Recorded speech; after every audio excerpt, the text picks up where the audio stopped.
Hola, ¿cómo está? Mi nombre es Cleidy Karina Ramírez Guzmán, curso cuarto semestre de la carrera Profesorado de Enseñanza Media y Técnico en Administración Educativa. Número de carnet es 2019-50-231. Es un honor y es un placer compartir con todos ustedes quienes van a ver este video, ya que en este momento tenemos la oportunidad de desarrollar 10 clases que está basado con los estudiantes de primero básico en el curso de comunicación y lenguaje. En este momento tenemos lo que es la entrevista. La entrevista es un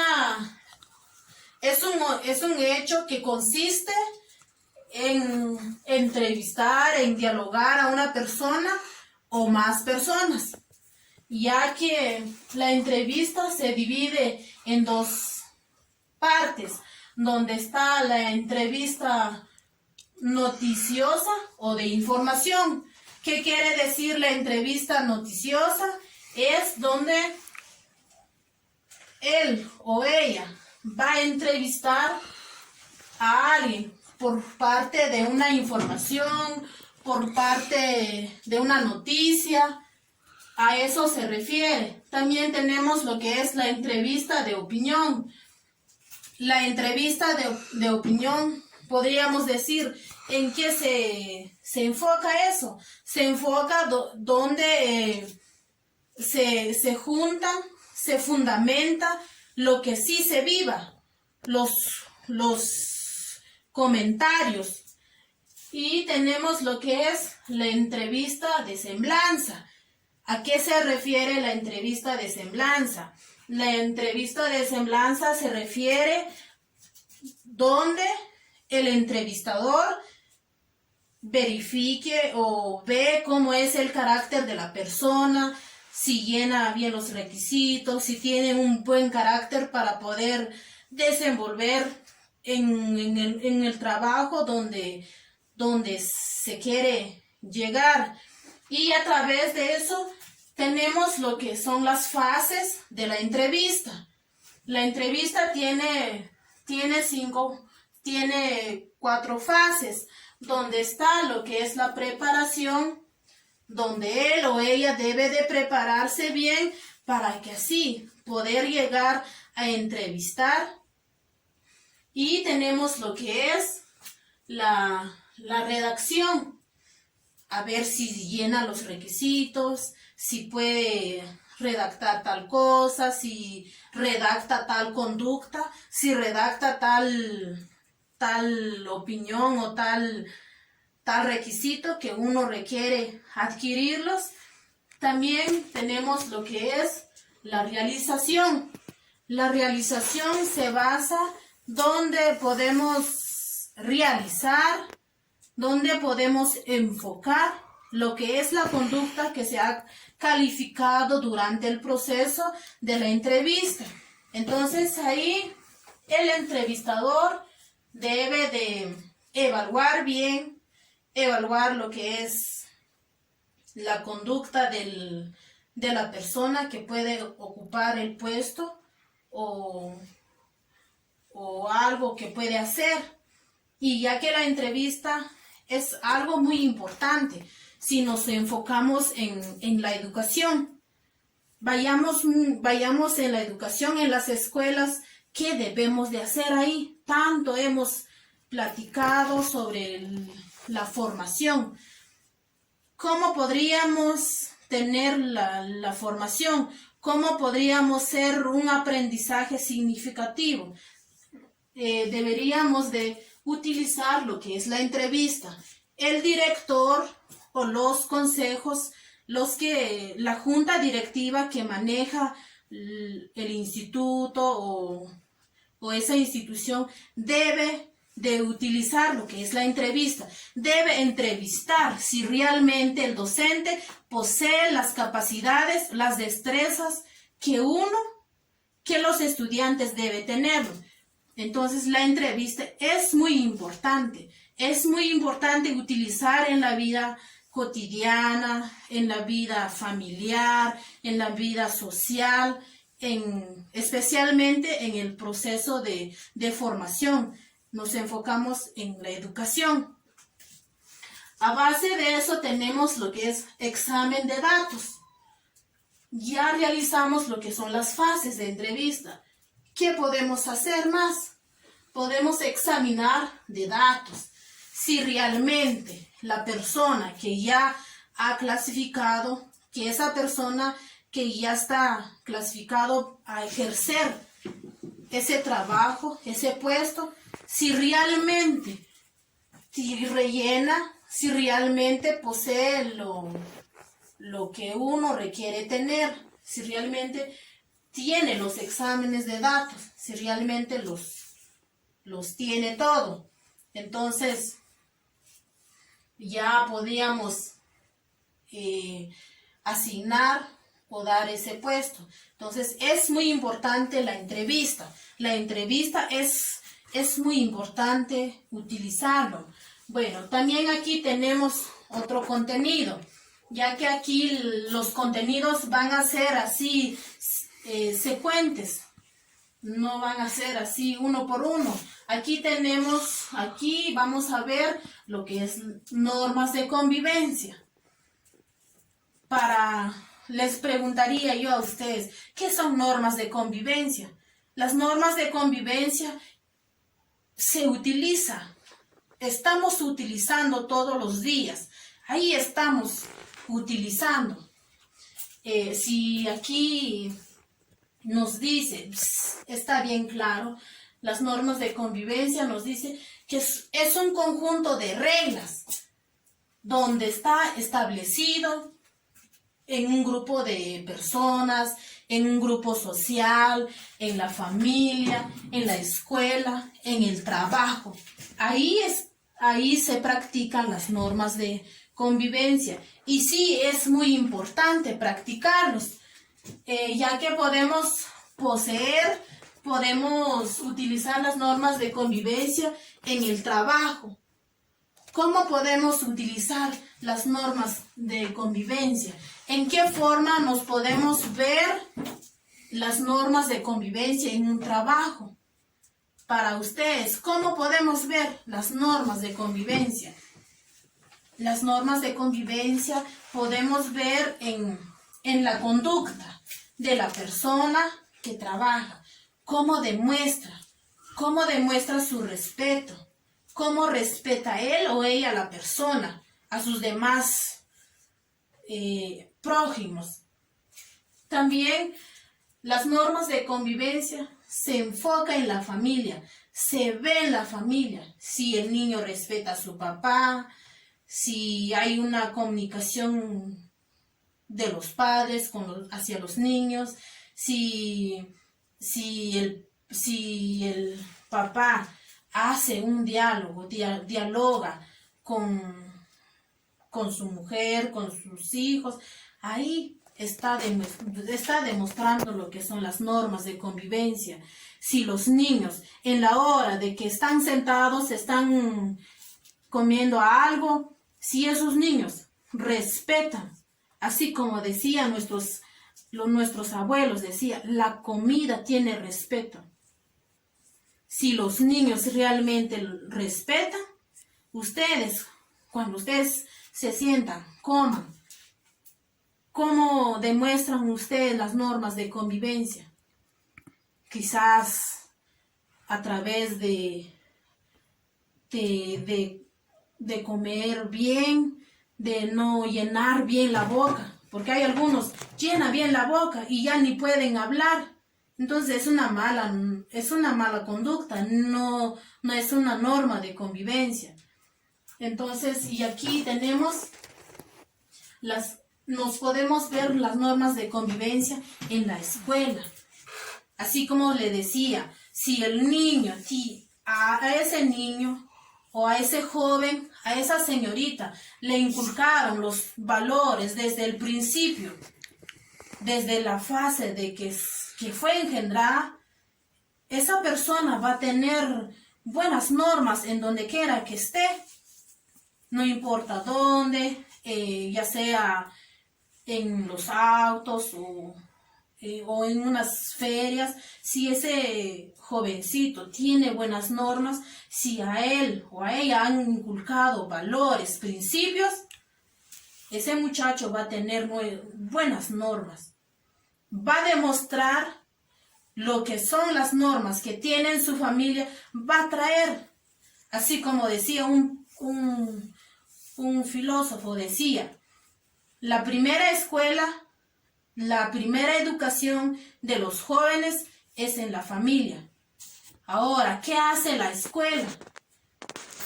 Los niños solo hacen una formación, formalice, forma la mente del niño, desarrolle, pero el niño no viene a educarse. El joven no va a venir a educarse en la escuela. El joven viene a construir nuevos aprendizajes. Por eso es muy importante las normas de convivencia. También en el hogar, ¿cómo podemos ver las normas de convivencia? Las normas podemos ver a través de la limpieza de los cuartos. Si el joven se levanta, tiende su cama y hace su limpieza, es una buena norma. Entonces, y en la comunidad, ¿cómo hace? Respeta a los demás. Porque hay algunos están en diferentes familias y dan un buen volumen de su radio. Entonces, esa persona no tiene buena norma. La persona que tiene una buena norma de convivencia es la persona que tiene moderada su música. Entonces, ahí está practicando buenas normas. Bueno, ya que este tema tiene muchas ramas, nos podemos enfocar en muchos, pero el tiempo se nos hace corto. Pasamos a lo que es los tipos de lectura. Tipos de lectura se basa en muchas formas de lectura. Tenemos aquí dos ejemplos, lo que es la lectura oral y la lectura silenciosa. La lectura oral se produce cuando se vocaliza. La oral es donde uno le dice al joven, mire joven, usted me va a leer tal contenido, y ya el joven va a leer en voz alta, y ya los demás solo se van a quedar escuchando. A eso se refiere la lectura oral. Y también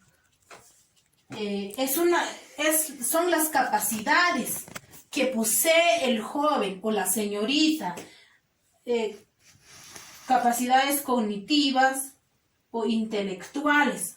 ¿Por qué decimos que son capacidades?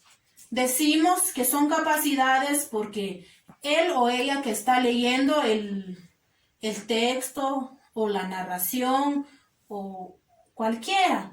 Entonces esa persona que está leyendo a los demás, también él está aprendiendo algo. Y algo muy importante que él está aprendiendo ahí es su vocabulario. El fluidez de hablar. Ahí sí tiene buenas ideas y tira al chilazo. Entonces esa persona sí utiliza lo que es la lectura oral. Porque uno empieza a leer, como que esté ahí hablando con alguien y aprende muchas cosas y ya su lengua aprende a leer. Ahí sí, no sé si ustedes no recuerden, en las escuelas primarias nos decían, mañana, miren niños, mañana ustedes van a traer 10 trabalenguas.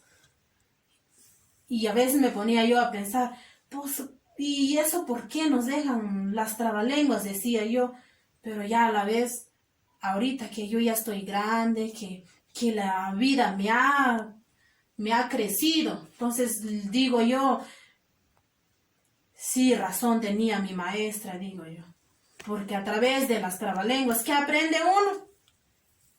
Para ustedes, ¿qué aprende uno a través de las trabalenguas? Que uno empieza a decir muchas trabalenguas. Uno aprende vocabulario, la forma de hablar, el fluidez de palabras. Eso aprende uno. Y también en la lectura silenciosa está también se utiliza para reacciones silenciosa.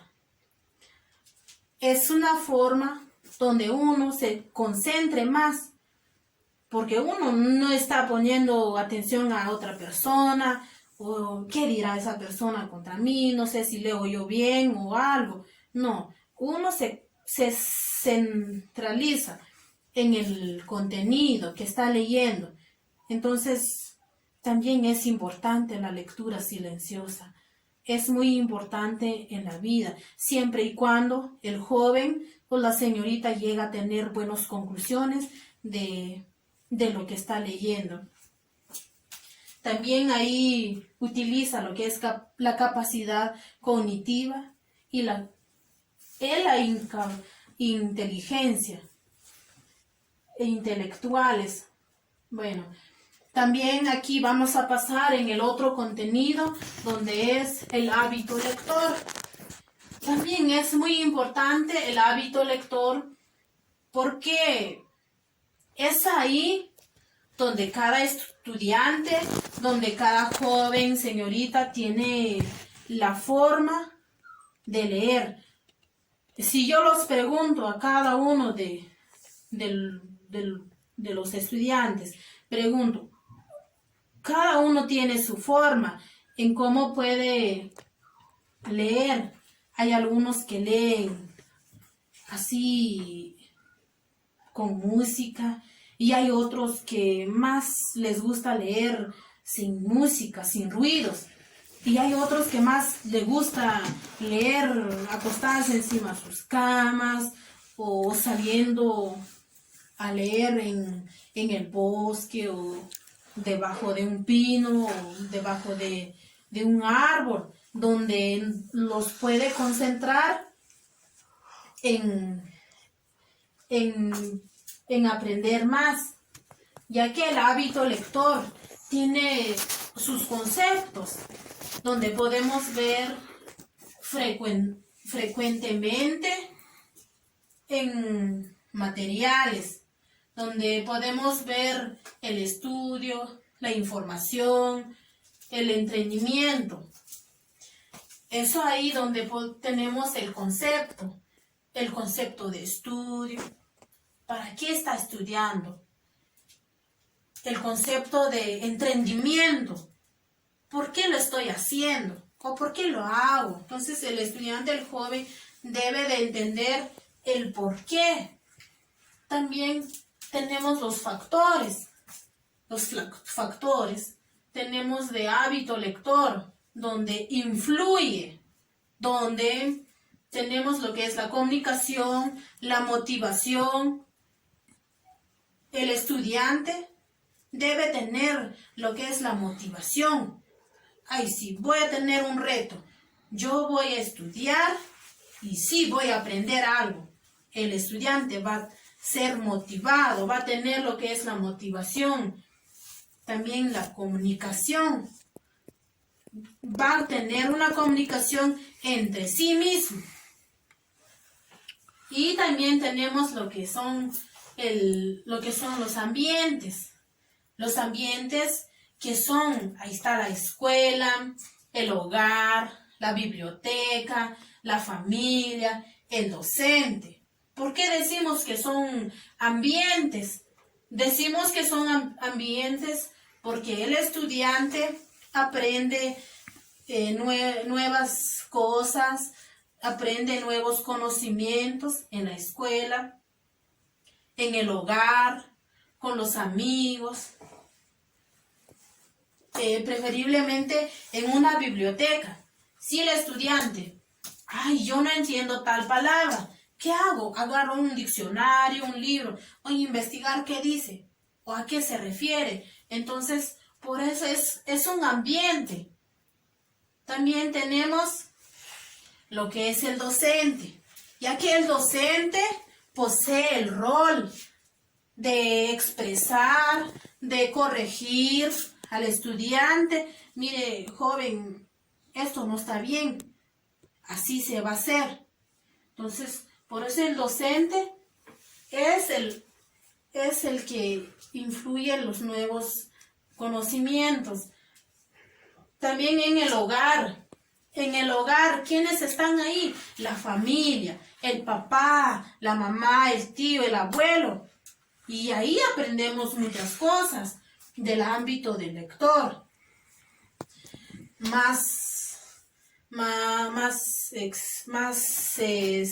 Se centra cuando de los niños que posee un papá así graduado, una madre que tiene un título. Es muy diferente en el época.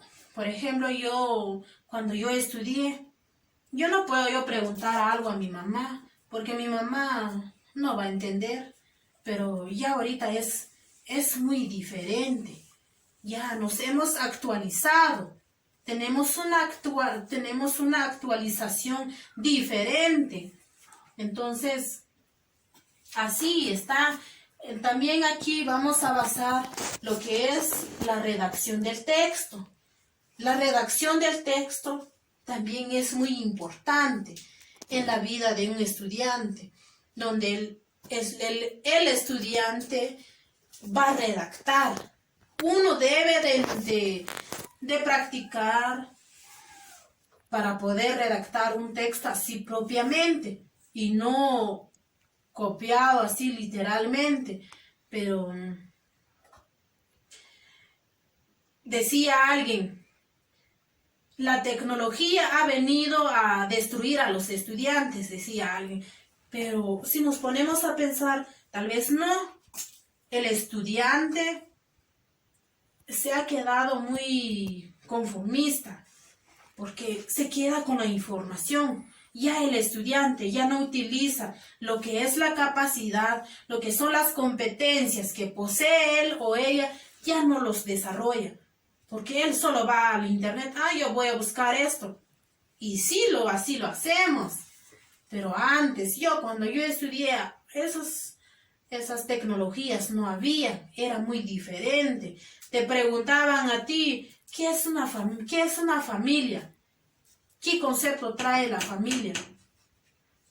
Entonces, uno como estudiante construye su capacidad, construye sus ideas para llegar a concluir. Pero ya ahorita ya no se hace así. Pero sí, lo que está empeorando ahorita es el mismo estudiante, quien no está llevando bien las cosas.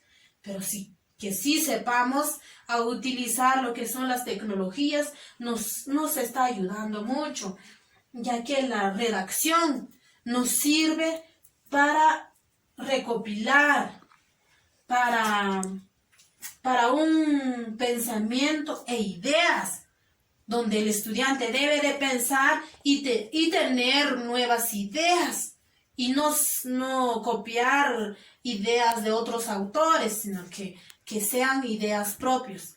También tenemos lo que es poner en orden. El estudiante va a demostrar las destrezas que tiene a través de cómo va a presentar su redacción.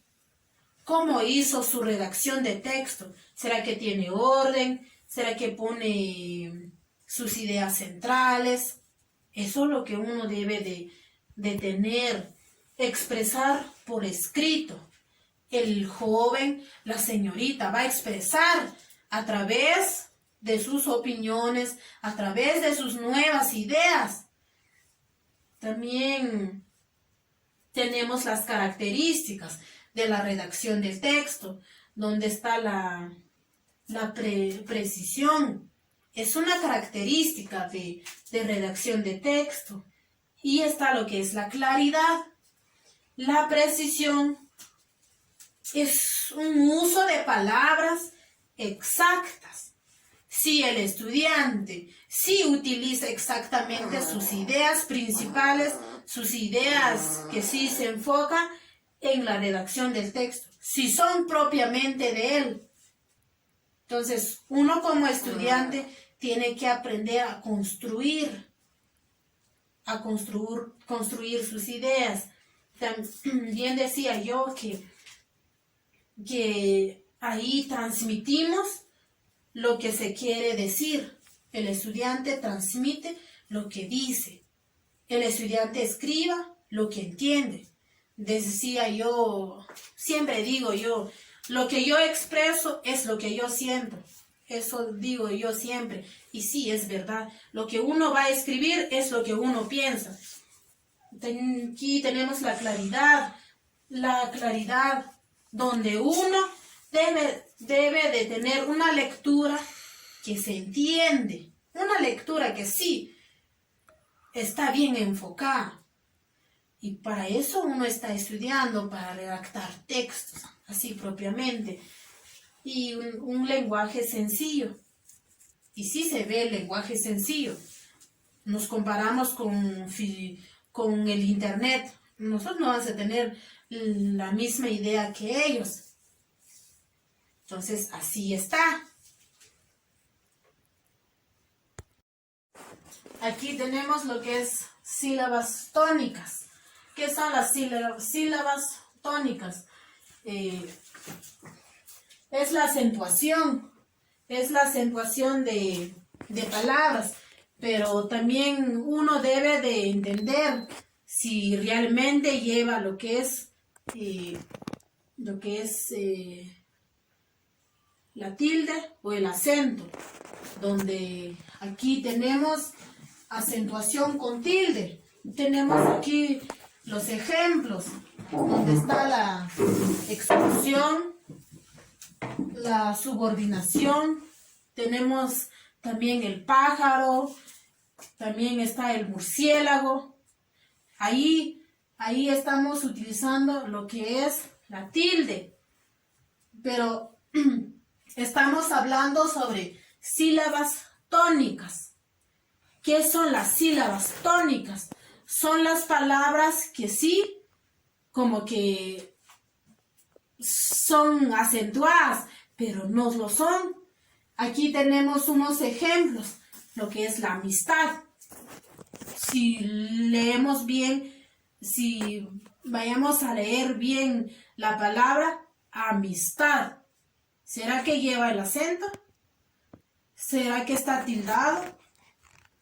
Parece que sí, pero realmente no está tildado, solo está utilizando una sílaba tónica. También tenemos comprar, como que sí, se escucha, que sí. ¿Será que lleva tilde? ¿Será que está acentuada? Dice uno, pero la verdad no, solo se tilda a través de su sílaba tónica. Tenemos lo que es otro ejemplo, regalo. Igual, como que nos pone así en dudas. ¿Será que sí lleva tilde? ¿Será que sí tiene acento? No. Entonces, las palabras tónicas son las palabras que no llevan ni un acento ni llevan la tilde. Solo se acentúan por sí mismos. También tenemos otro ejemplo que es parque. Si lo escuchamos bien, dice parque. Como que sí tiene acento, pero no. Ahora ustedes me van a buscar otras palabras que sean palabras tónicas. Porque las palabras que están tildadas o que llevan tilde, esa parte, pero ahorita estamos hablando lo que son las sílabas tónicas. Las sílabas tónicas son las que no llevan ni un acento, no lleva ni una tilde, ya sea en palabras graves, agudas, esdrújulas. No, son las palabras que sí se autotildan por sí mismo. También podemos leer lo que es otro ejemplo, vista, vista. Tenemos otro ejemplo, lo que es plomo, plomo, como que sí, pero no, esos son palabras tónicas. A eso se refiere la palabra o las sílabas tónicas. Sílabas tónicas tiene una acentuación en relación a los demás sílabas dentro de una palabra. Dentro de una palabra está su acento. Dentro de una palabra tiene su tilde. Y no específicamente uno va a poner, por ejemplo, canción. ¿Dónde lleva el acento? ¿Dónde está tildado?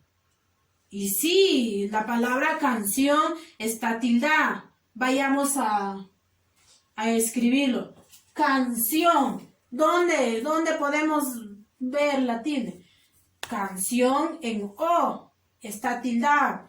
Entonces, las sílabas tónicas, preguntaría yo a ustedes, ¿qué son sílabas tónicas? Ustedes me responderían que es una acentuación en relación en las palabras, dentro o fuera. Bueno, ya que aquí ya hablamos de sílabas tónicas, ahora sí vamos a hablar sobre lo que es tilde. ¿Qué es tilde? Ya hablamos de sílabas tónicas, eso ya está, ya lo hemos entendido que son las sílabas tónicas. Ahora vamos a tener tilde.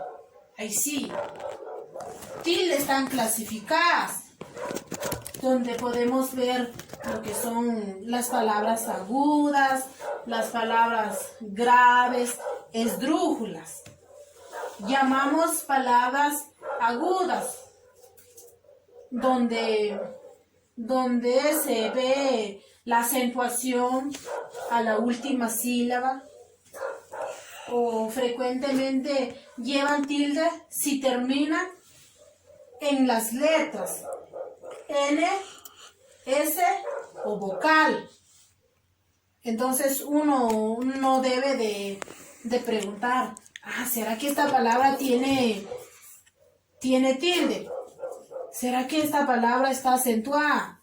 Uno no debe de preguntar esto. Uno ya sabe que las palabras agudas se acentúan cuando terminan con la letra N, con la letra S o con el vocal. Ya que aquí tenemos un ejemplo de la letra N. De las palabras agudas tenemos lo que es tapón. Tapón, y sí termina con N. Es una palabra aguda. Es una palabra aguda. Y también tenemos un ejemplo de la palabra aguda que termina con S, donde está París. Ahí está, París, ahí está. Entonces, es una palabra aguda. Bien, sabemos muy bien que las palabras agudas son las que llevan el acento en la última sílaba. En la última sílaba lleva el acento. También tenemos lo que es las palabras agudas en vocal. Tenemos papá. Papá. Tenemos otro ejemplo de lo que es mamá en la última sílaba.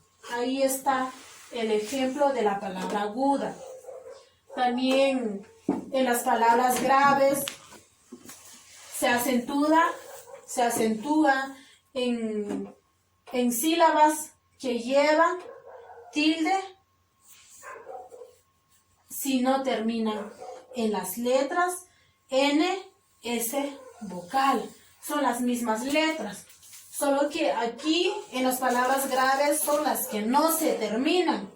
Es muy diferente a la palabra aguda. Aquí en esta palabra aguda son las palabras que terminan. Ahora pasemos aquí en las palabras graves. Es ahí donde utilizamos estas letras donde no se utiliza. Tenemos un ejemplo aquí, árbol. N no tiene nada que ver aquí. No se utilizó la letra N. También aquí en la letra S tenemos táctil. Ahí no se utilizó S.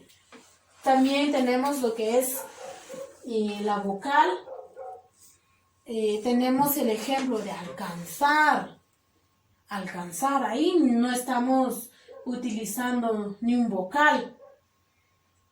Entonces, así está estructurado este esquema.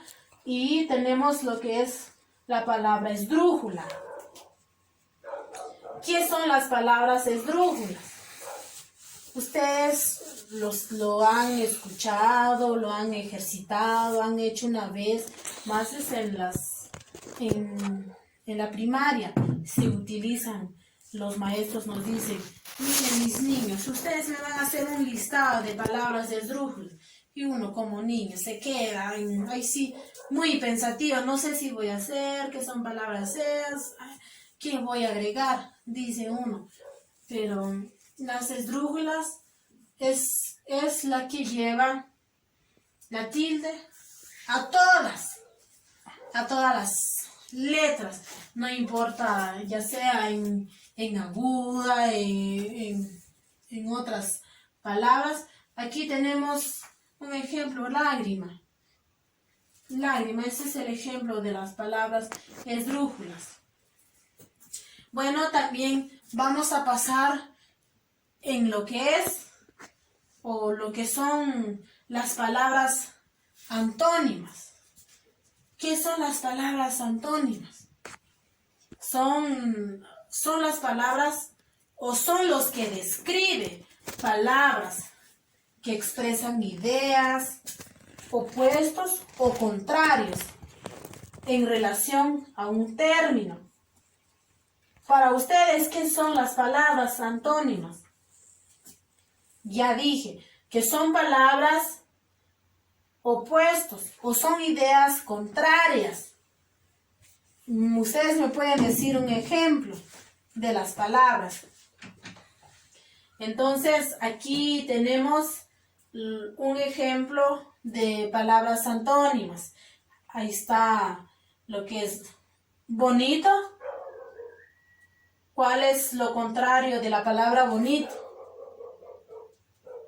Feo, esa es la palabra contrario. Lo contrario de la palabra gorda, flaco. O lo contrario de la palabra blanco, negro. Lo contrario de la palabra día, podemos decir noche. También tenemos aquí, podemos decir feliz, sonriente. Eso es lo contrario. Entonces, a eso se refiere las palabras antónimas. Y es muy importante practicarlos, saber cuáles son esas palabras, a qué consiste, a qué nos referimos a esas palabras. Entonces, y ustedes me podrán hacer un listado de palabras. Lo sabemos que las palabras antónimas son ideas contrarias o son ideas contrarias. A eso se refiere las palabras antónimas. Y también tenemos, vamos a basar en el otro contenido que son las palabras sinónimas. Y bien, lo sabemos muy bien, está bien claro.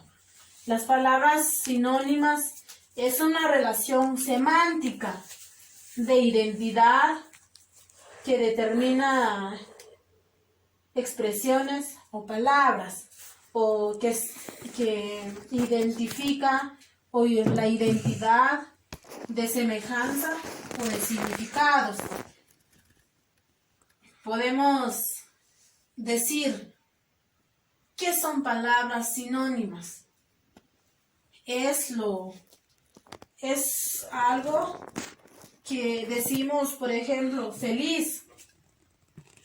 Aquí en las palabras antónimas hemos practicado o hemos dicho que son palabras contrarias, pero ahora aquí en palabras sinónimas. Las palabras sinónimas son palabras que se identifican o que se describe lo mismo o da la misma información, la misma idea. Esos son palabras sinónimas. Por ejemplo, podemos decir perro. ¿Qué otro nombre podemos llamar a los perros? Podemos llamarlos chucho. Unos le dicen chucho o perro. Pero sí lo entendemos. A ese chucho decimos. Y sí se entiende que él o ella se está refiriéndose a un perro. Igual aquí decimos cincho. Y otros dicen cinturón. Y es lo mismo. Solo que más se utiliza lo que es cincho. Y diría alguien, tráeme mi cinturón. Y sí se entiende, pero a veces nos confundimos. Pero sí son palabras sinónimos. Podríamos decir niño. ¿Y en qué otra forma podemos llamar?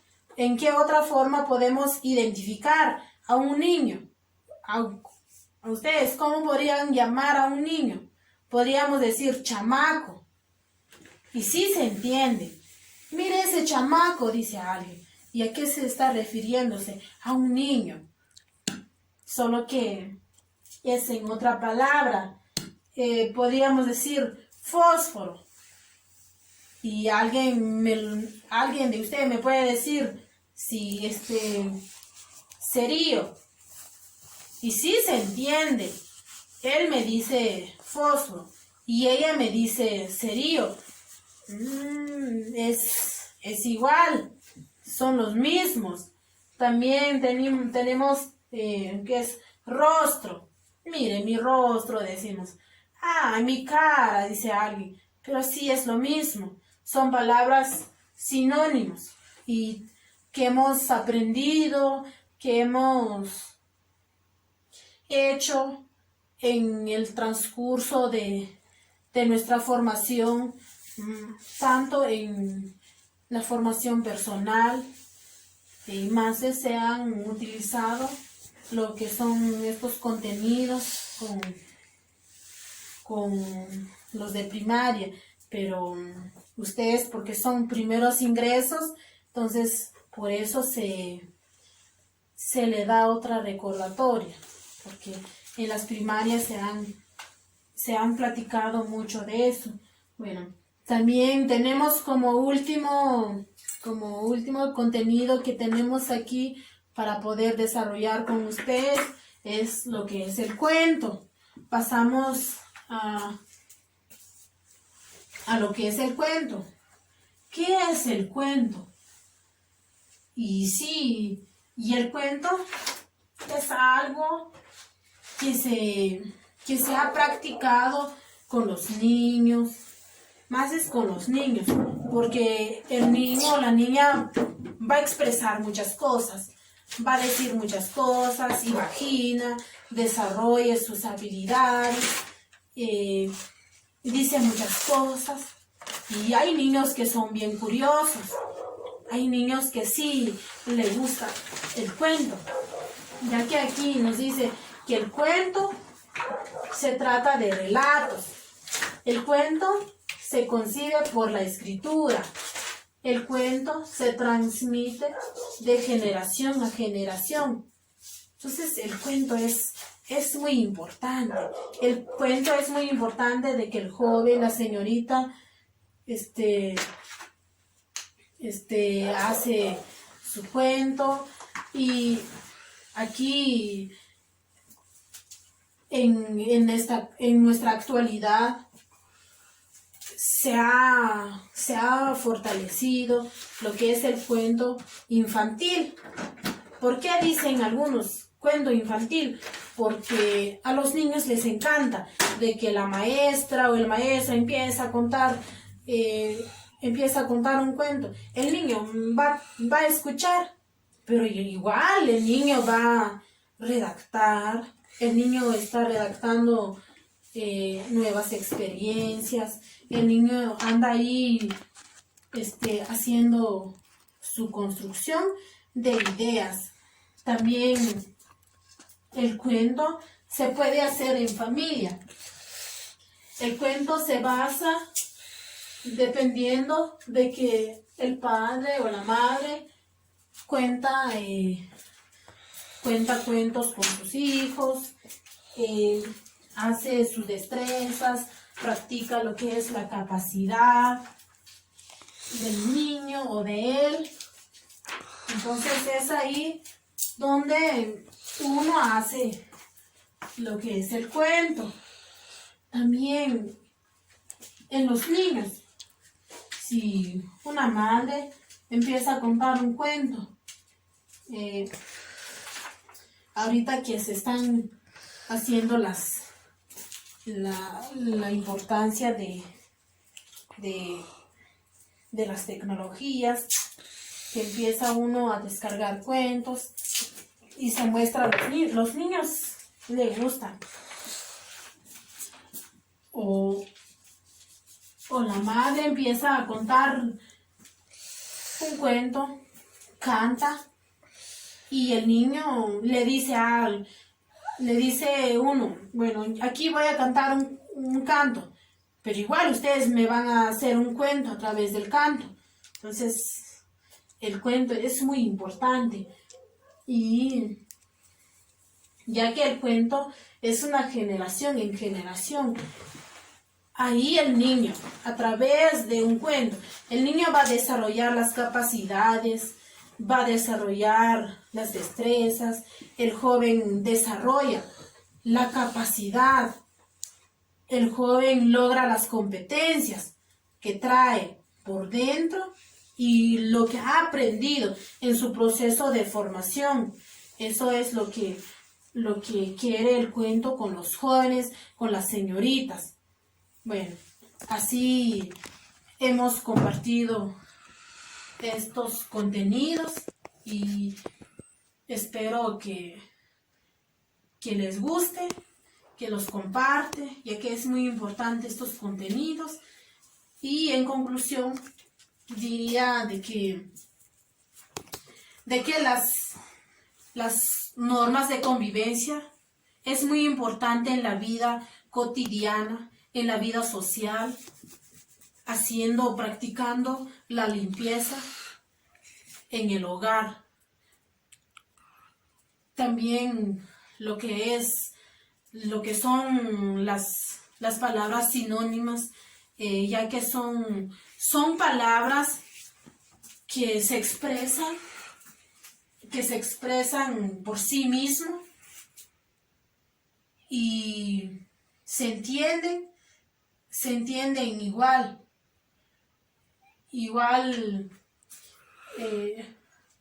Las sílabas tónicas son palabras que se acentúan o que tildan por sí mismo. Indispensablemente no nos referimos a unas palabras que son acentuadas a través de agudas, graves. No, son palabras que se tildan por sí mismo. Y también lo que es la entrevista. La entrevista es una forma en que podamos obtener las capacidades, las destrezas de una persona o más personas.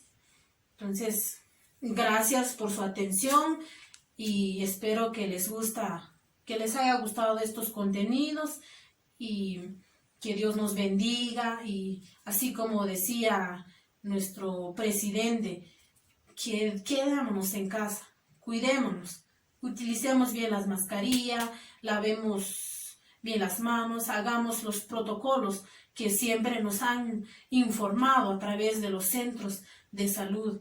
Entonces, que Dios me las bendiga y con permiso.